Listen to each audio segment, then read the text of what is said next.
Hello दोस्तों, इस video में हम साइंस के एक बहुत ही इंपॉर्टेंट प्रश्न पर डिस्कस करेंगे।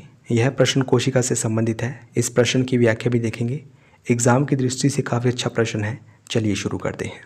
प्रश्न है, जंतु कोशिका एवं पादप कोशिका के विषय में निम्नलिखित कथनों पर विचार कीजिए। पहला, कोशिका भित्ति केवल पादप कोशिका की ही विशेषता है। दूसरा, लाइसोसोम कोशिकाओं के लिए प्रोटीन संश्लेषण का कार्य करता है। तीसरा, माइटोकॉन्ड्रिया केवल पादप कोशिका जंतु कोशिकाओं के लिए ही ऊर्जा गृह के रूप में कार्य करता है।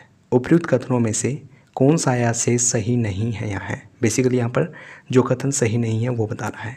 ऑप्शंस है केवल एक और दो दोनों, केवल दो और तीन दोनों, केवल एक और तीन दोनों, या फिर एक दो और तीन तीनों। इसका सही जवाब है ऑप्शन बी, यानी कि दूसरा और तीसरा कथन गलत है, पहला सही है। आइए देख लेते हैं इसकी व्याख्या।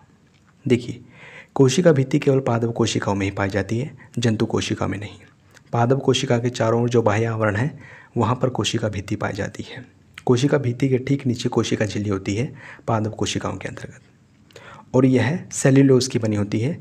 जैसे कि मैंने बताया, जंतु कोशिकाओं में कोशिका भित्ति नहीं पाई जाती। माइटोकॉन्ड्रिया जंतु कोशिका और पादप कोशिका दोनों के लिए ऊर्जा गृह के रूप में कार्य करता है।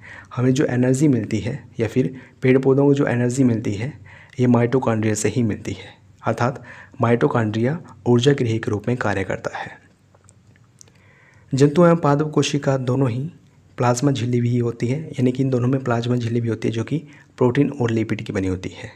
हमारे अंदर प्लाज्मा झिल्ली होती है, अर्थात हमारी कोशिका की सबसे भारी परत है जो वो प्लाज्मा झिल्ली है। जंतुओं में भी प्लाज्मा झिल्ली होती है, अर्थात जंतु कोशिकाओं में भी प्लाज्मा झिल्ली होती है।